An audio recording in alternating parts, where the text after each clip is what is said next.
Thank you, Dee. All right. For anyone that wants to know, if you want to pin down brunch plans with Jerry Junkin, this is how you do it. So, but seriously, I'm grateful that you accepted just doing this, and I'm grateful that you are here and about to eat these wings. When people, I wanted to say this before we get going while we're still composed. When people ask about you, people ask, what's it like studying with Jerry Junkin? And I'll say, he is twice the human as he is a musician. Like, he's twice the good human as he's a musician. And you're a really good musician. So thank you. And yeah, I hope you enjoy this. Okay, so for those of you at home who have never been around or seen anything like this, I'll just give you a quick overview of what we're about to do, and then we'll eat and we'll talk. So you see these flavors lined up here. These are a bunch of different hot sauces, a variety of hot sauces that I've collected through travels, and we do take the slope up to our hottest point here at the very end. So we're going to eat at about every 7 to 8 minutes. Lovely Chef Drew Erie is going to walk out. Okay. All right. Chef Erie is going to walk out and provide us with some wings. We'll take a couple bites, and then off we'll go with some questioning. So thank you all for showing up. It's going to be cool. So that said, might I invite Drew to the stage? The first, please, come on. Thank you, Chef. Thank you, Chef. Thank you, Chef. Thank you. The first swing we'll be trying, here you go, Professor, is a shout out to Texas, back in the Lone Star State. This is the HEB Flying Saucy Hot Wing Sauce. Hot. HEB. Cheers.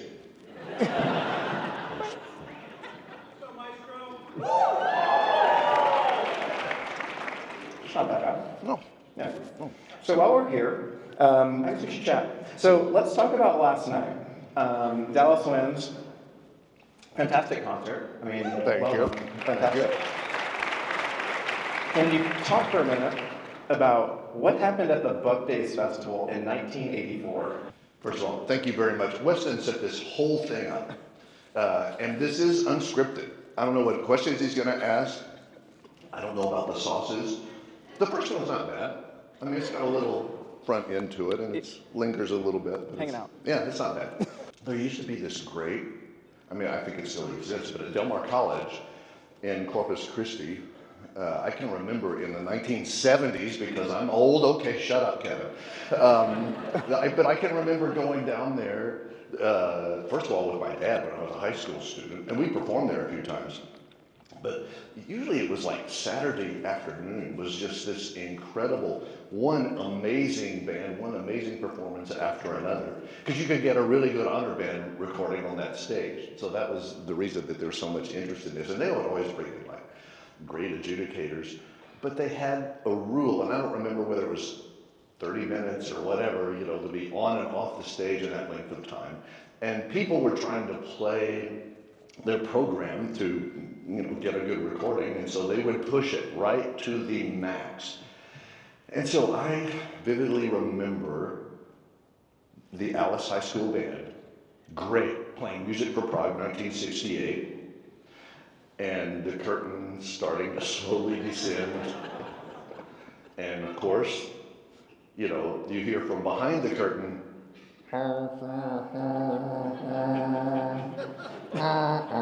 you know, because it's like, you know, so then they played the end of the piece from behind the curtain. Howard Dunn's band at Richardson High School finished Till Eulenspiegel behind the curtain.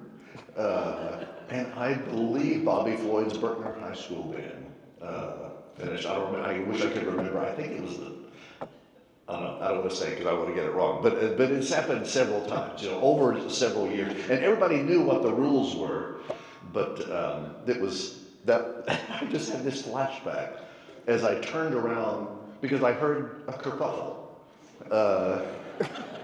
in the audience, and then I heard this shuffling on stage, and so I turned around and I thought, they're going to show that video of Bobby Floyd again. This is great. How did they know to do that? And then it's like, that is not the screen. So, when it came down, and fortunately it came down slowly, or else that could have been really bad. But what I understand happened was a fuse blew, and so that's why the screens went down. Now, Tim McAllister was downstairs in the dressing rooms, and he said it was quite frightening. It was pitch black, so you could not, you didn't know where you were. And so it took them a little while to find where the fuse was, because there's a lot of them in there, and then to reset everything. So that's why we had to vamp for a bit. So that's the story. That's more than just the Buccaneer days, but it all ties in together. I thought that you were just trying to win GE, and I was like, it's going to work. No. Our our maracas players had already gone for that and failed miserably, I have to say. It was a good vibe. But I seriously want to talk to you about the concert, because every now and then we would talk about concert programming, kind of like developing a menu, kind of like developing, just a course meal. And occasionally we would talk about sometimes things get missed on the program, or sometimes things get left off. So I'm wondering about your process with crafting this program. What was your overall arc? Did you have one? I think you did. But then, what were your thoughts on the program? Okay, so this is how this worked. The program started with the saxophone concerto triathlon, because this is a piece that was premiered. It was supposed to be premiered during COVID by the San Francisco Symphony. Of course, all performances went down. There were no performances, so it was delayed.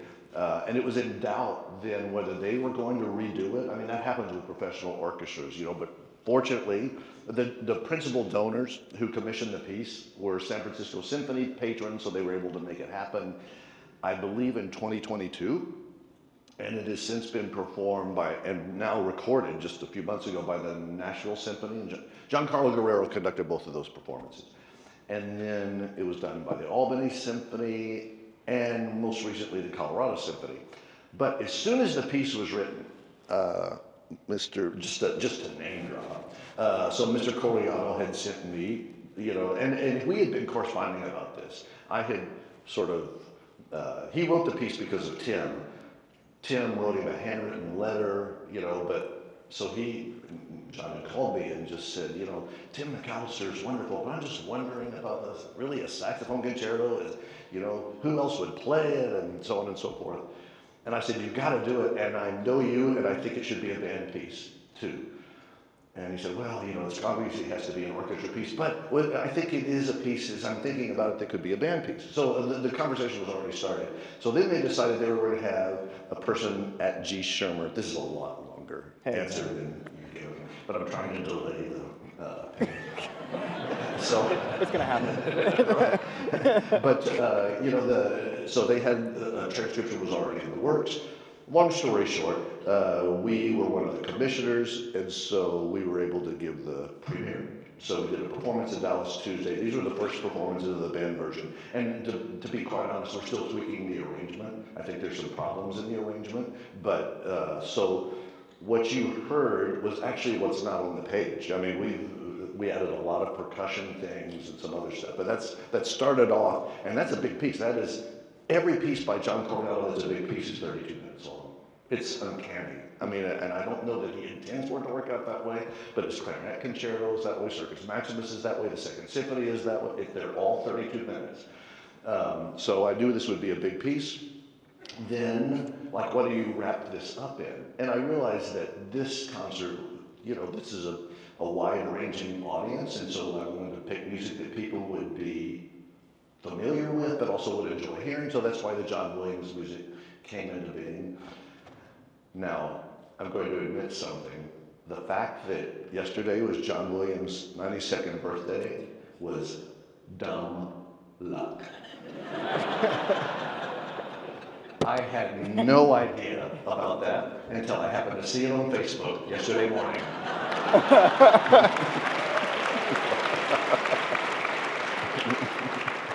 Facebook is where we should get all our news. Exactly. Drew, come on, Chef Drew.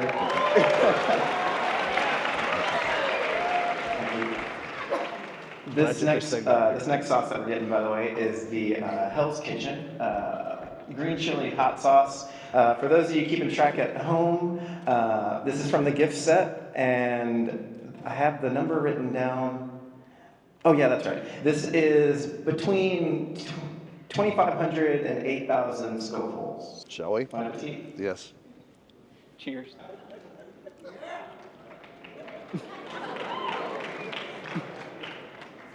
I'm wondering when you're just gonna get tired of watching people eat. It's good. I'm just kidding. This is good. That's wonderful. This is very good. I'm going to have another bite. That's good. Very good. See? Okay, so you talked about you're making edits and tweaks to this arrangement. This kind of plays into the next kind of branch of questions, because I want to talk about authenticity.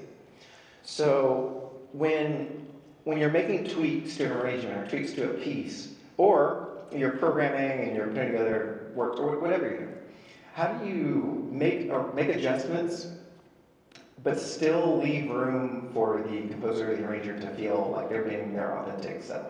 Like, if we all kind of tweak Schoenberg, all of a sudden it's Strauss, you know what I mean? So how do you do that? Yeah, I think it obviously depends, but I will tell you that with a transcription or arrangements, I happen to, maybe this isn't the way to look at it, but I feel like all bets are off. So this is someone has made, it's their opinion of how we can transform this piece. And I do a fair number of transcriptions. It's not my main diet, and there are a lot of pieces that that are transcribed, that are sort of viewed as standard repertoire that I just don't do, because we have a really good orchestra at our school, and we have a professional orchestra in town, so why would I do, Don Juan when they're doing Don Juan, and, it doesn't make a lot of sense. As a matter of fact, we're doing a concert with the UT Wind Ensemble in Carnegie Hall in June, and Omar Thomas is right now finishing up an arrangement, a version of Come Sunday for orchestra. And so the UT Symphony is going to play that in March. So that was one of the pieces I was considering for Carnegie Hall, but why would we do that? The students need a more varied experience. But when you're talking about arranging something, like with this piece, I will say there's a big, I don't know if those of you who were there, there's this big sweeping line right off the bat in the woodwinds that originally is all first violins in unison. So in this arrangement, when we got it, it's all in the clarinet section, only in the clarinet section, playing up to a high concert G. So that means the entire section, 9 players are playing a high A, and I don't mean this one. I mean that way. It didn't sound very good, and it's never going to sound good. I was talking to Jason Fettig about this yesterday. It's like the Marine Band would sound terrible doing that. The New York Philharmonic plus other players would sound terrible doing that. So it's just not a good idea. So we thought about it, and I asked T.J. Anderson because I don't do finale or Sibelius. That's why the good Lord invented the graduate assistant. So I asked him, okay, could you please put this in E-flat clarinet? Well, there's no E-flat clarinet in there. No. So E-flat clarinet, flute, piccolo, and then we'll have the clarinets come back in. He did it, and I don't know that it works perfectly, but it works much better. There's a place in the middle where I asked him to take another high, very sustained long in the second movement clarinet part and put it in rolled percussion to have this string harmonic effect. I think that actually worked great. Now, I have not told John Coliano about any of this, except to say that we're tweaking it. And he is like, I trust you, do whatever you think, and then he and I will have a conversation at the end of it. So he may not like what we did. I guarantee you he'll like it better than it was. But, so I think when I do a transcription, I always view it as, what's the purpose of this transcription? Is it to make a band sound like an orchestra? For me, usually that's not the answer. What I want to do is I want to make the piece sound like this could have originally been written for wind ensemble or for band. That it's convincing on the part of the composer, and that I would not be embarrassed if the composer walked in the room, or that they would go, what is that? That they would actually recognize their own music. It's just like having a black and white print of a color portrait or something like that. It's just a different version of it. So that's the way I like to think of it. So I think Every piece we played that was an arrangement, I tweaked in one way or another last night. E.T., I changed a clarinet thing. Princess Leia, changed a couple of things in percussion and harp. I didn't change anything on the very first piece. I didn't change anything in that one. Even the hypnotist piece, I changed a couple of little things in that. But it's just because I think it's permissible when it's an arrangement. If it were an original piece, I would think harder. I would ask the composer if they're still around, if they're above ground. Oh. Nice. I want to switch gears a little bit. Kind of in the same lane, because we started diving into that whole thought of authenticity, and with that, I think comes vulnerability. When I watch you conduct, and when I watch you make music, and when I watch you work with UT and with Dallas, there's just a raw musicality, a raw vulnerability to it. You're just there with them. Has that always existed in your teaching and your conducting? That's a good question. I get one every year. I think so, based on where I was in my life at that particular time. I think I was always going for that, but I think it obviously it changes as you get older and with life experience, and the more you make music and the more pieces you do and the more music you learn and the more experiences you have interacting with players, that changes over time. So I don't know that the goal ever changed, but I think probably the way it manifests itself has changed over time. So is that a good enough answer? Oh yeah, very. Okay. Can I set you up for a hot take? Yes. Good. Is authenticity and vulnerability a requirement of a musician, a conductor, an educator? Yes. Oh. I think it is, right? Vulnerability is very important. And maybe a better way to say it is risk is important. If you play everything safe, then you're never going to grow. I think you've got to be willing to take chances. I will tell you this about last night's concert. The Cordiano saxophone concerto, without going too deep into the weeds here, I was having issues with the publisher about that. So the players received the music 2 weeks before last night. I got the score 3 days before that. So I had to learn this piece really fast, and I had other stuff going on, So it's like, when I got it and I saw it, I thought, okay, well, here we go.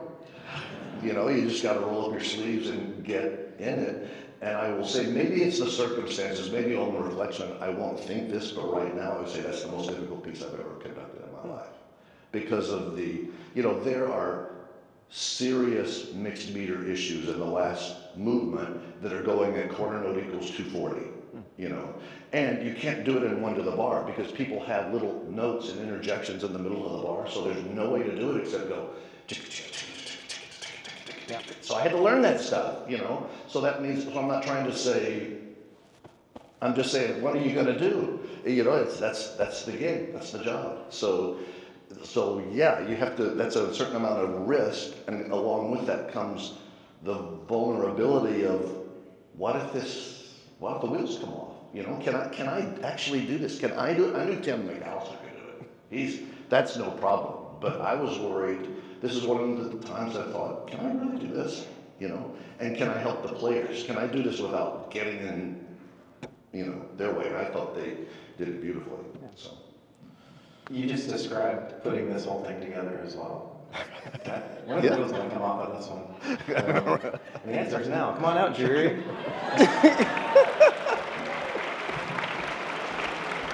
All right.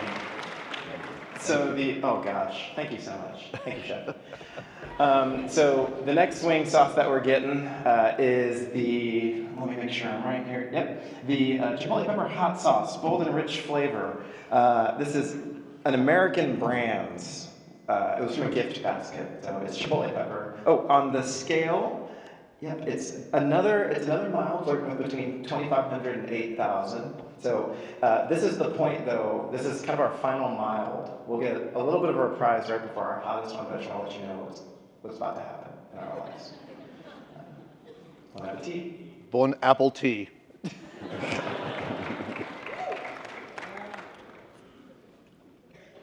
Still not bad.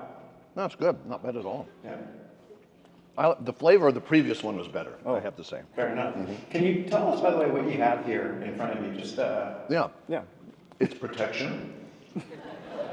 So you furnish the water, which I appreciate. Yep. And the HEB brand reduced fat milk. Yeah. But I asked a nice person to get me a vanilla milkshake. Just in case. And I also, because I prepared for this too, I brought from home little butter sandwiches. In case things start to get out of hand. But thus far, I'm just saying, I haven't felt the need to go in on any of this. And what the hell is American Brands, by the way? Is that like Amazon or something? I've never heard of that. Okay. Yep. Stay Steve. Okay, so kind of going in a different way here. I want to talk about developing and informing your aesthetic preferences. So it's not quite the question you think. I'm wondering, how often do you listen to like Western classical music? How often do you just branch out? All the time. I never listen to band music because I have a lot, but I know the repertoire and this. And the only time I listen to band music is when someone sends me a recording of a piece that they've composed. That's the only time. But all the rest of the time, like most conductors and band directors that I know, most, not all, the best sound system I own is the one in my car. I don't have a good sound system at home. It just, everything is, and most people don't these days. Their sound reproduction is, everybody's used to Bluetooth, we've just sort of grown used to AirPods, which are all remarkable, but it's I used to have these big AR speakers, on Magnaplaners for a while that were terrific, and, various amps and stuff, and just for whatever reason, most people have become accustomed to listening to either AirPods or some sort of headphones. Some are better than others. So in the car, we have Sirius, FM, so I have a set, list of stations. Most recently, I've been listening to a lot of EDM. I've been listening to the Diplo channel just because I think that is great driving music. And I had, it's like EDM is interesting. Everything's the same tempo. It's all like 126 to the quarter. And every piece has the Yo Mama rhythm in it. Yo Mama, Yo Mama, Yo Mama, Yo Mama. It always. It's true. So every piece. They're all, but yet there's something mesmerizing about it, So I kind of enjoy it, but then I also have the Symphony Hall station, I have the Metropolitan Opera station, I have the Willie's Roadhouse station. These are pretty programmed, and so I usually go a week at a time, listening to this stuff. Yeah. So, does that answer the question? Oh, yeah. Okay. I got more. Okay. Because I wanted to tell a story. So when I first got to Texas, and I was walking in for our first lesson, and we were in the office, kind of like, oh my God, I have to walk in this office, and I'm doing and I walked in, and you were listening to Rosalia, and I was like, yeah, right? And I was like, what? This is like in the wall of band recordings, and I was like, Rosalia, and I was like, nice. Have you always been like that? I remember when I was younger in the field, there was kind of a pressure to, you got like band, it's band. And even, I don't want to say back then, but like back then, it was almost this, we talk about this othering of other music, especially pop music. Mm-hmm. Have you always kind of searched for other things than just that? Yeah, I think I have. I think more so in the last 20 years maybe. But like there's this, I was just thinking, when you said, what are you listening to? I should mention also, I have become obsessed with this fado singer named Maritza, who I don't know if any of you know her music, but it's just spectacular. The music is great, but also the performances are great.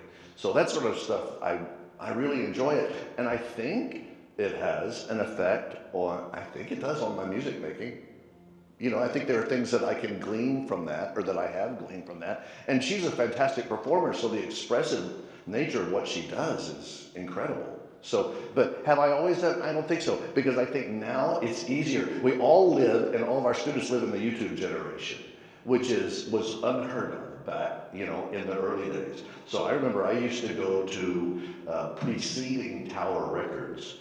There was a record shop on the Drag in Austin, Guadalupe, and you would go in there, and I would buy like boxes and cut out LPs and stuff like that because they were cheap. And so that's the way I could amass a record collection on my budget in those days.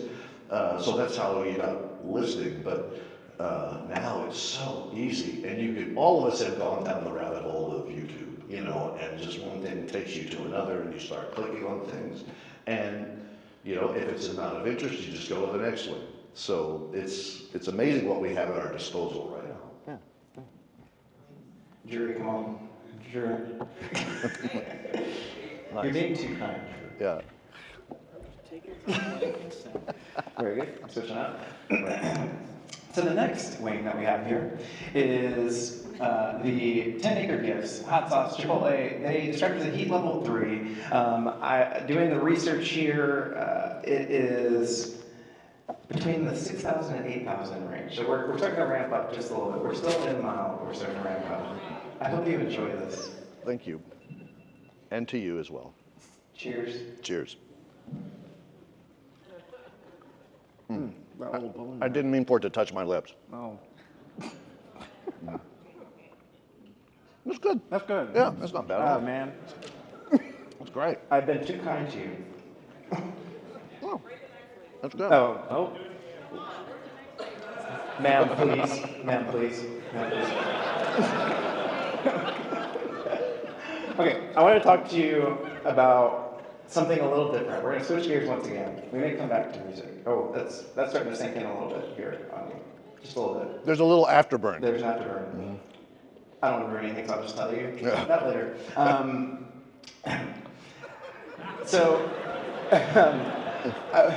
Are you okay? Oh, I'm doing great.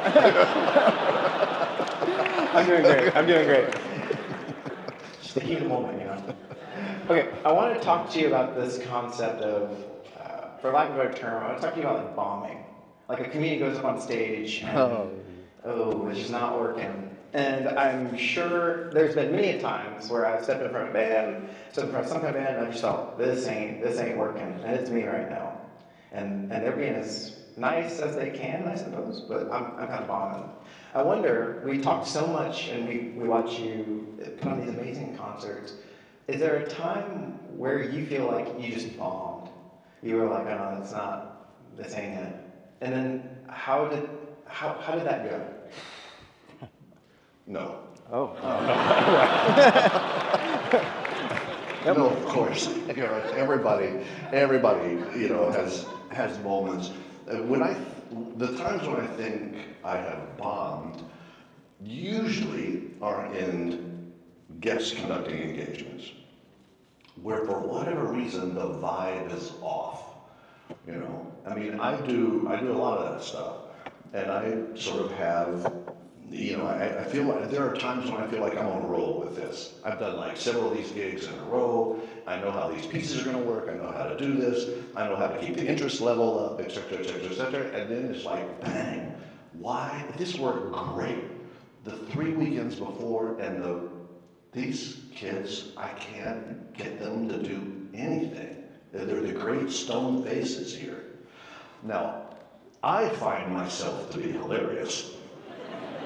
But there's a lot of times when I'm, something that, I could get kids, inspired with, and they just sit there. Or they look at their directors over on the side and ask if it's okay to laugh. Because and so I just figured that, okay, they're a product of wherever they are, so then you kind of try to reach it, and that's hard because after a while, I realized I was expending way too much energy sometimes on trying to make some sort of a connection that was outside of the music. So if I just kept it on the music, then usually I can, win them over by the end. But there are times when I had felt like, man, I don't know what, today was a waste. I don't think we made any improvement. I don't think I reached anyone, and believe it or not, when you do those things, you worry about that. You won't ever have a good experience. There are times I pride myself on not making mistakes in concerts, but I have. And I can remember every one of them. And I still think about them. I can remember in the second year that I was at UT, I did a performance of the Aaron Copland Emblems. And back in those days, I conducted everything from memory for all the wrong reasons, because I thought I had played in an all-state band with Arnold Gabriel, and he conducted everything from memory, and I thought that was very impressive. So I think I was trying to just be impressive. I think that was the motivation when I analyzed myself. So I was going along in emblems, everything is just fine. It was a good group, everybody's playing well, and we get to that A prime section, and there's a moment when in the A section, it's in 3/4, but it changes to 4/4. Ba-dum, ba-dum, ba-dum, ba-dum, that moment. And I just zoned out and stayed in 3/4, and it was not terrible. But I remember a bassoonist, Margaret McShay. It's like, Jesus, this is 35 years ago. But I still remember that she came, it was just like rough for me, and it was absolutely my fault. And I beat myself up like crazy about that, because that was 100% my fault. And I remember at a conducting division meeting on the next Monday, Lewis Lane was the orchestra conductor at UT at that time. He was filling in for 3 years while we were doing the search. And I said, man, I can't believe I did that. I really messed up that one spot. And he was at the concert. He said, I have no idea what you're talking about. And I told him about it, and he, get over it. It's not the first mistake you've ever made. It's not going to be the last mistake you ever made. Just forget it, Which was, I guess, kind of nice, but it didn't help me get over it until the next time that I made a big mistake, which was in, I'm just very cathartic, thank you. I should get a therapist, I guess, to talk about this stuff. But one time I was doing a performance of the Vaughan Williams folk song suite. Easy piece, everybody knows that. Everybody knows that in your sleep, right? We were gonna make a recording. It's on this recording called Bells of Stokowski. We were gonna record all that the next weekend, and we were doing the premiere of the David Del Tredicis in Wartime, Michael Dougherty, Bells for Stokowski, etc. So it's like I wanted to get on to the next piece. So in the last movement, I just stopped about 32 bars too early. And I just went,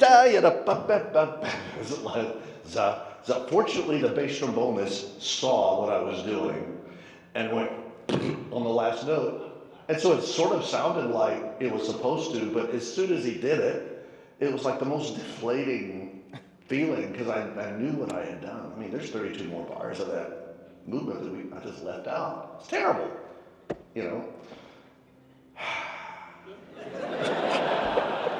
And there's two others, and I remember them well, but I don't want to go into all that. But just saying, yes, I do make mistakes, and those stick with me like crazy, and they make me motivated to never do that again. And I will tell you, I made one on the very last wind ensemble concert that we did. I heard. On Wine Dark Sea, at the end of it. And I mean, I know that piece inside out.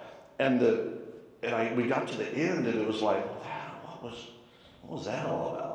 And so I watched the video as soon as I got home that night, and I saw exactly what it was about. I could not have been less clear, because I allowed myself to get carried away with the music. So like every beat looked like a downbeat, So as Ray Kursera said, that someone in the NBC Symphony said about Toscanini one time when they were doing, I guess they were doing Daphnis and Chloe, all the 5 bars, and it actually fell apart on a broadcast.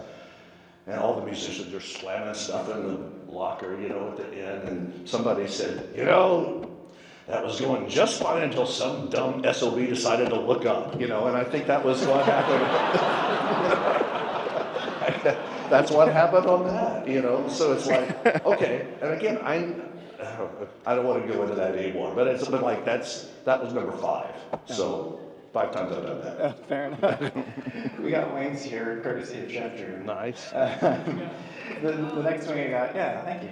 The next wing we got is the Hell's Kitchen Whiskey Habanero wing.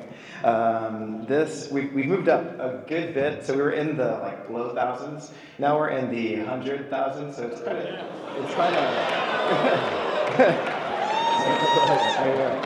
So, cheers. Okay. Yes. Cheers.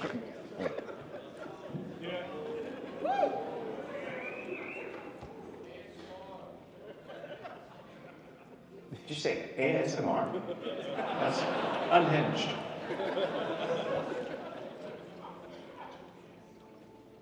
That's not bad right now. We'll give it a second to see what happens, Yeah, but fair That's good. The flavor is quite good, actually, of this one. It is. Oh, okay. You don't like it? No, I do. I do. I'm just giving you a second here, giving you time.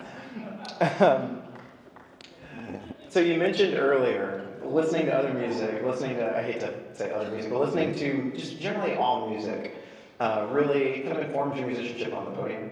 How about watching movies, reading books? How do they impact, or doing anything else? How does that impact your musicianship on the podium? yeah.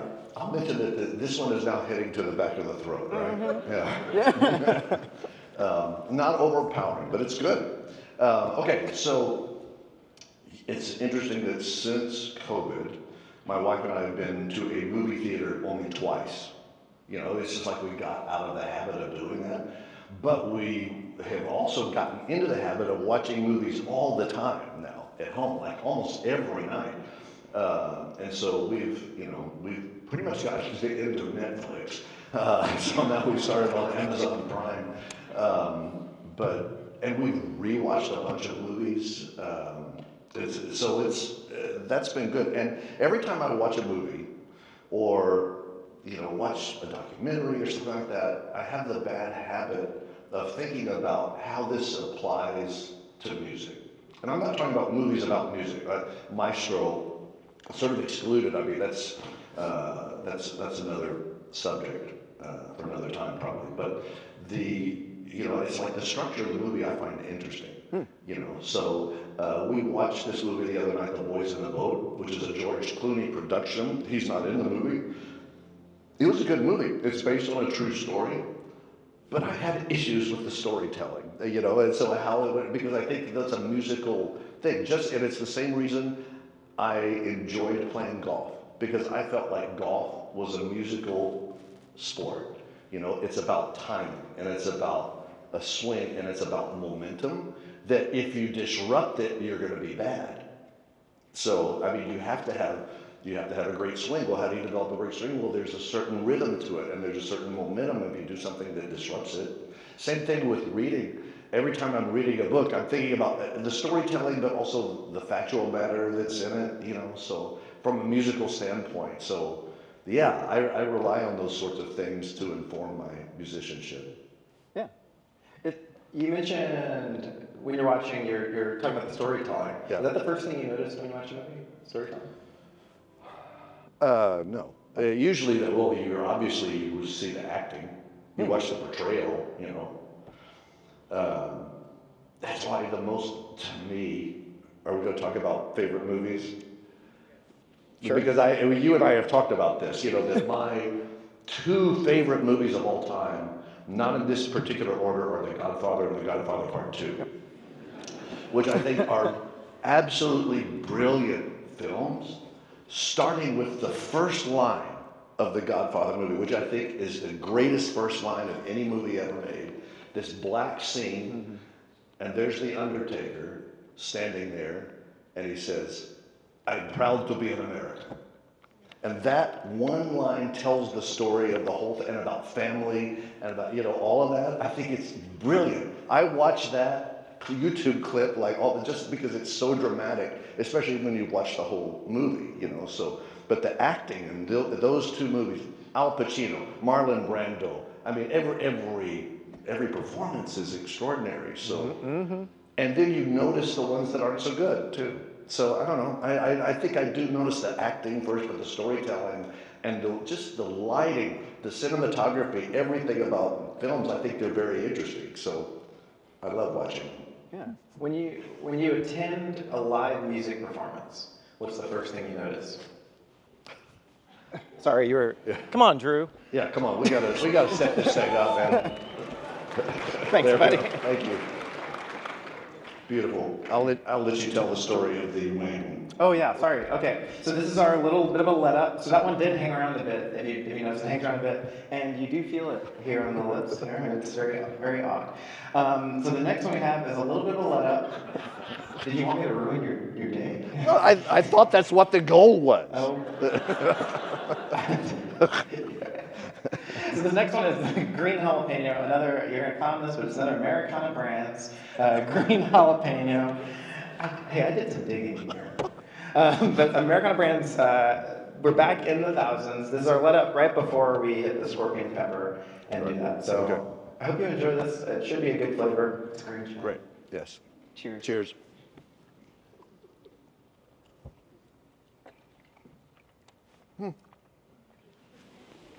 It's good. Yeah, it's not bad. Fair enough. So what's the first thing you notice then? Sorry, back to that. What's the first thing you notice when you either attend a live music performance or you listen to music? What's the first thing you listen for? Melody, harmony, texture, whatever.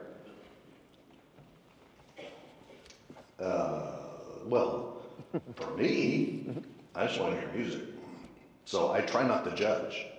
You know, I mean, if I'm going to a concert, if I find myself in Chicago and I'm going to listen to the Chicago Symphony, my first thought is not, man, I bet they play a mean concert F. You know,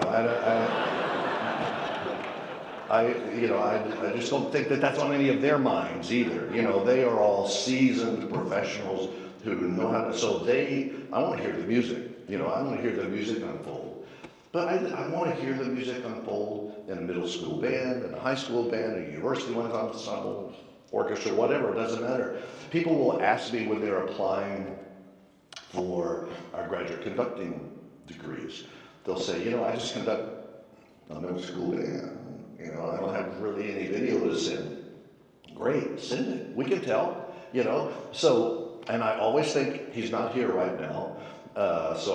But I would say it even if he were here. I still remember Mark Sosnochik's application video. He was conducting a second middle school band in Alabama. And they sounded good. But it was like you could just tell there was a connection, you know, between the players and the conductor. He was doing things, they were responding actually to what he was doing, and then he was responding to what they were doing too, you know, so it's like, that's what you look, okay, it's like, this guy's got it. I didn't have to watch very much to know that this guy's got it. So I'm not evaluating necessarily the conductors, although you can't help but notice, but I just want to hear the music. I heard, this is last year, or this was I think in early December of a year ago, I was in New York City, so I went to a performance of the New York Philharmonic, conducted by Klaus Mackala. And they were doing Tchaikovsky's Sixth Symphony. I had never seen him conduct before, and I have to say, I went to that concert. I knew it was a great orchestra, but I thought, this guy's 26 years old. You know, I mean, I'm sure it'll be fine, but you know, whatever.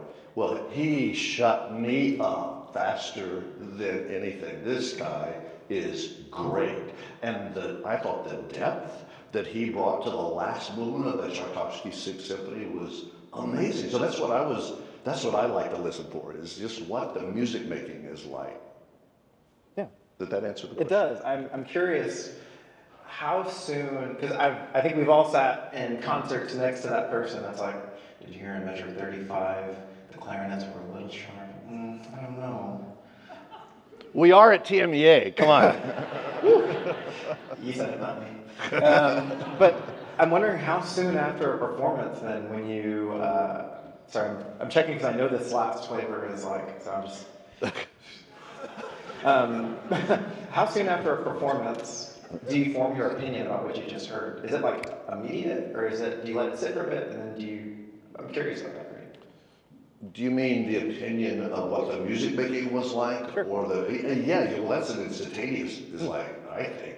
Oh, sometimes it takes some reflection, but usually that's an instantaneous decision about, wow, that was amazing. Now, what is it that makes those things amazing? If you want to boil it down, and make a really thick reduction sauce, the thing that makes it amazing is everything. So that includes the fundamentals of playing and how together it is, how people are breathing together, how, so you have to have great fundamentals. So if anyone thinks that I'm saying, okay, yeah, I just want to hear a band emote all over the place and I don't care whether they play a tune or not, that is not what I'm saying. You have to have great sounds, you have to have beautiful intonation. That's why you teach everything all the time, right? You don't just teach posture the first week of class and then don't mention it again for the rest of the year. So it's you want to have all those things work together, but that there's something that supersedes that, and is transportive. I mean, that's the reason we do this, is to do something that has depth to it. Depth. Yeah. Fair enough. What I want to do, we have about 10 minutes left here. Okay. So the last 10 minutes I want to talk about this book that's very important to you. But before we do that, I want to eat. That's it. That's a sentence. Come on. So this will be our last sauce, our last tasting. And if you've ever watched the show, you know that they do this thing called the last dab.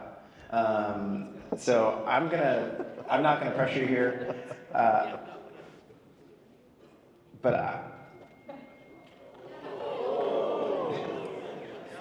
oh wow, it's a vial. You know it's serious because there's a vial that has a thing.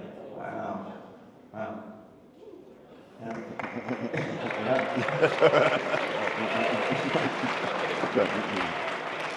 You'll be out of commission until the reunions later tonight. So.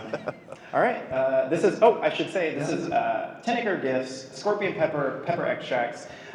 They describe this as a 4 pepper heat level, which is their hottest heat level on the Scoville scale.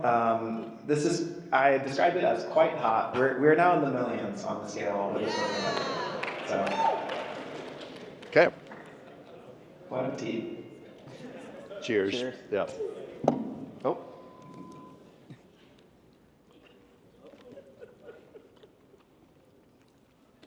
There you go. Oh, yeah. You feeling it? Mm-hmm. Mommy. It's good. Okay, it is good. It is good. Well, we'll talk about it in a minute. Okay. Yeah, very good. Well, all right, so I want to talk to you about this book. This Winnie the Pooh, A.A. Milne, which you said many times is your favorite book in the whole world. I was reading it, and instead of asking you immediately what your favorite quote is, I wanted to read a little passage, and I wanted to see if you've ever felt this in the profession. Mm-hmm. Lingers. It's lingering. So this is, at the end of the book, Winnie the Pooh helps to save Piglet. At the end of the book, they want to throw a party, because Earl wants to throw a party for Pooh. A party for me, thought Pooh to himself, how grand. And he began to wonder if all the other animals would know that it was a special Pooh party, and if Christopher Robin had told them about the floating bear and the brain of Pooh, and all the wonderful ships he had invented and sailed on. And he began to think how awful it would be if everybody had forgotten about it, and nobody quite knew what the party was for. And the more he thought like this, the more the party got muddled in his mind, like a dream when nothing goes right. And the dream began to sing itself over in his head until it became a sort of song. And then, of course, there's a song. But I'm wondering, through all the peaks in your career, has there ever been a thought? It's interesting in this book that he talks about anxiety entering the mind right after something really cool or amazing happening. Mm-hmm. Has that ever been something that you've had to contend with? Of course. Yeah. I think everybody does. Now, I will say, did you read that whole chapter? Yeah. I mean, I don't know. Yeah. But, I can't read that chapter without tearing up. Yeah. Don't wipe your eyes. I know. Timing is everything here. But because the gist of that last chapter is, especially the last bit, is that Christopher Robin is going to turn 6. and he's going to be too old to play with the animals anymore, with all of the pets. So he's leaving them behind. And because they're stuffed animals, they don't realize, the impact of all this. I mean, this is a profound book, I have to tell you. Even though it's written for children, I reread it every year. And one of the greatest gifts I've ever received is a copy in Japanese from the band that I conduct in Japan. It's just a beautiful book, I think. So I highly recommend it. If you've never read it, or if your only contact has been through cartoons, or it was read to you when you were 4 years old, whatever, I strongly recommend this book to everyone. Now, that issue, there's a deflation sometimes that happens. Sometimes after a great success, you do a big concert. You go to UIL, the group plays beautifully. Everybody makes ones, first divisions, and everything. And then there is, sometimes you have that thought, that was great, but do we want to do that again? Was that worth it? We just, what did we just do? And you want the kids to feel great, you want the players to feel great, but there is that moment of reflection, which I think is quite healthy, actually, to have that, because then you have to justify what you've done to yourself, for yourself, because this is only our life's work, right? So there has to be a reason to do this. It has to be important, and important beyond getting a 1 at UIL. I mean, what did the students learn through this experience? What did I help them learn? How have they grown? All those questions are important questions that I ask myself that all the time. And I'm constantly, I'll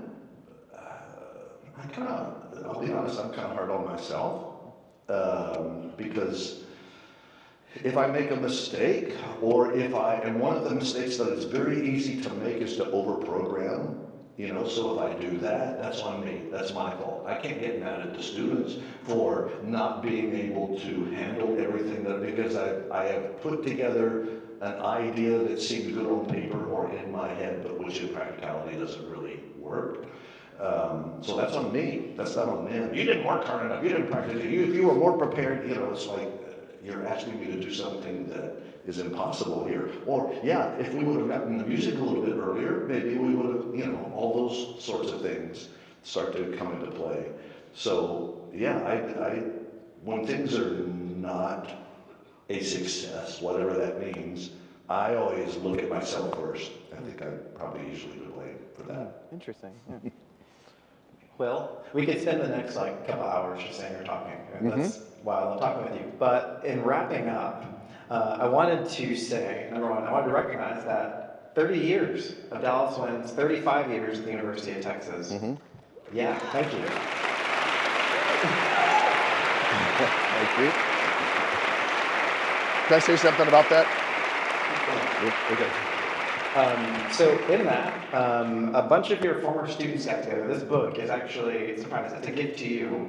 A bunch of your former students got together, and former and current, and we just signed that at the Midwest reception. We signed it. So as you look through the opening bits of that book, the opening, as you look through it, you'll see a bunch of signatures from former students, former colleagues, people that really care about you and have appreciated all of the time. It's beautiful. Yeah. So thank you. Beautiful. Thank you. Well, thank you. In the back too. Okay, sure. And you just moved that Japanese gift down to second place. So, wow. Thank you. This actually means a lot. I really appreciate it. That last one, that's doing the trick. But I appreciate the fact that you could have just bludgeoned me with this today, and it's that one was hot. I will acknowledge that, but I appreciate you putting all of this together. So you're the man. So thank you, Weston. Did you want to say something about the year at UT? What was it? What were we About talking your time at UT? About the Oh, I should just say one thing real quick. Thank you. When he was talking about, this is a weird year because all these anniversaries happen at the same time, 35 at UT, 30. The weird thing about it is it's gone like that. And for those of you who are now just starting your careers, it's gonna go like that. It's amazing. I look back on it, I can't believe, that sounds like a long time, but it hasn't felt like a long time. And I can remember when we first moved to Austin, and our daughter was 4 years old, and I have this vivid memory of her running up the stairs, you know, in the house that we were going to live in. And now we have a granddaughter who's 5 and a granddaughter who's 10, 35 years later. It's unbelievable how fast this goes. So, but I will tell you this, for those of you who are thinking, oh, he's getting ready to say he's going to retire. No, I can't even begin to think about that right now. I mean, because I'm having too good of a time. So I love my students. I love my work. And you guys are a big part of that. Everybody who's in this room, because we all make this thing that we do be so special. So thank you all for being here. Thank you. Thank you. Thank you all. Thank you all. Thanks for coming.